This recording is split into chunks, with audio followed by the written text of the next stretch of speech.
As recently as March 2015, NGO Sentai reported went to Indonesia to rescue Thai fishermen that has been trafficked to Indonesia. The news shook foreign media, however, it has a larger impact within Thailand.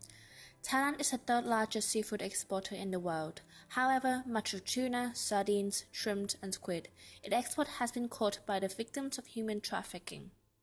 This sector was sum of $7.3 billion in 2011.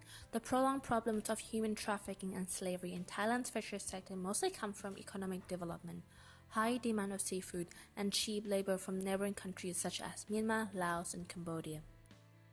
Human trafficking in Thailand is commonly known to Thai citizens. However, they are afraid of international exposure, which result to bad press and worse, and retaliation from traffickers, which result in many Thai citizens keeping the issue quiet. Until recently, with pressing international pressure, Thailand was forced to take an initiative to combat with human trafficking and slavery, especially since the United States has put Thailand in Tier 3 category. Mr. Matthew Smith, an executive at Right Groups for Defy Rights, gave an interview to DW News and stated that the main problem in human trafficking in Thailand has been the lack of political view to combat with the issue until now. The issue of labor abuse in the fisheries sector has known for decades. However, it is only recently the issue is receiving attention from media and consequently from some buyers of seafood associated with the documents such as Slave at Sea and Greenpeace. Many neighboring country workers from Myanmar, Cambodia, and Laos are fluxed into Thailand in search for better opportunities. Because of lack of control, there is a high number of smuggling and trafficking within the country. The workers live in slave-like conditions, and they are often detained by debt bondage. Some of the conditions include indefinite working hours. The Thai ministerial regulation does not set out resting hours for fishermen.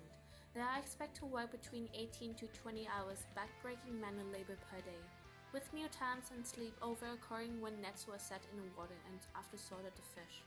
Only a small percentage of foreign workers on fisher boats have proper documentations and work permits. On land, there is a widespread use of informal identification cards, of which offers some protections from arrest by local police, but they have no legal basis of either Thai immigration or labor legislation. Seafood in consumer plates should not be sacrificed by human life. It is time where every stakeholder to come and combating with fishery slaveries and human trafficking. With international pressures and economic involvement, Thailand is taking a step to combat with fishery slavery and human trafficking. Article 44 that Thailand is currently implementing will help breaking bureaucratic government and shorten the distance to combat with fishery slavery and human trafficking. Thailand is trying to address the current program both in land and at sea. The Ministry of Social Development and Human Security of Thailand has delegated agencies such as the National Operations Center on Prevention and Suppression of Human Trafficking, the Office of Welfare Promotion, Protections and Empowerment of Vulnerable Groups to look at the current human trafficking problems and try to protect and prevent them.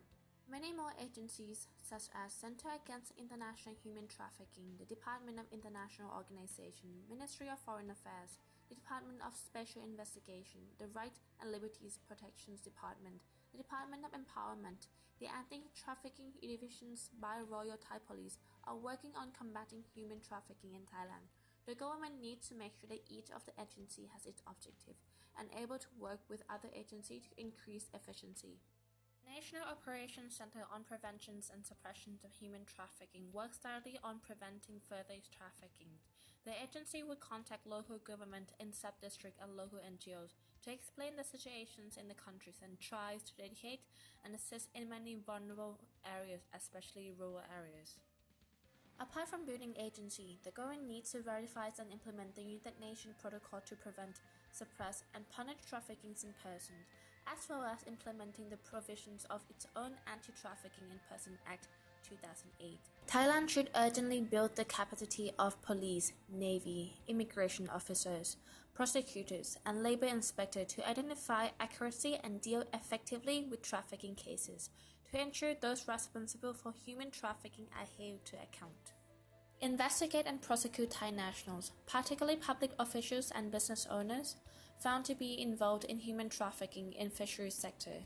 The government must ensure that the sanctions are appropriate and dissuasive, and a special attention is paid to combating the corruption that integral in human trafficking in Thailand. The current immigration law punishes human smuggling with only 2 years in jail and a fine up to 60,000 baht maximum.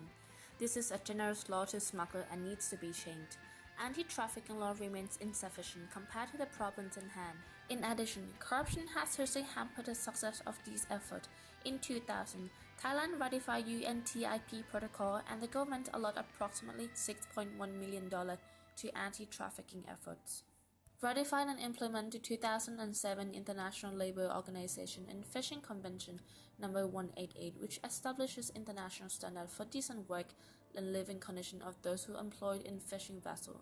In addition, Thailand should ensure that there are robust systems to monitor the working conditions of those in fishing industry, particularly those working at sea. Thai government has also taken initiative to combat trafficking with other nations.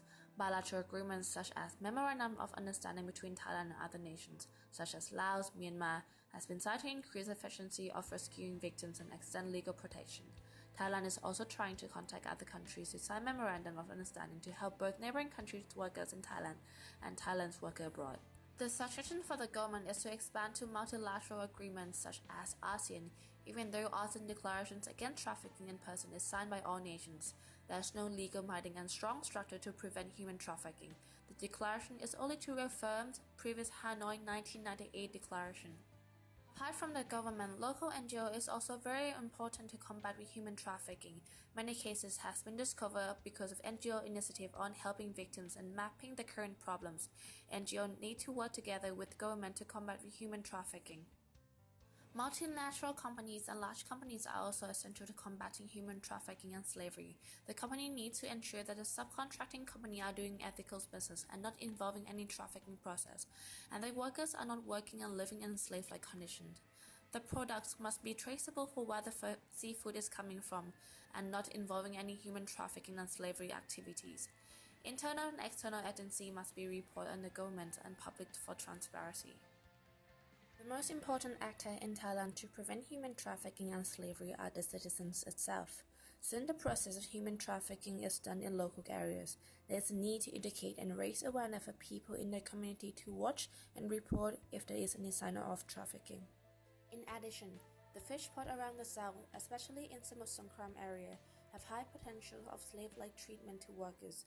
People in the community need to raise awareness and understand the long-term consequences of involving in trafficking. Rural villages in neighboring countries such as Myanmar, Laos, and Cambodia are the most vulnerable area to be targeted.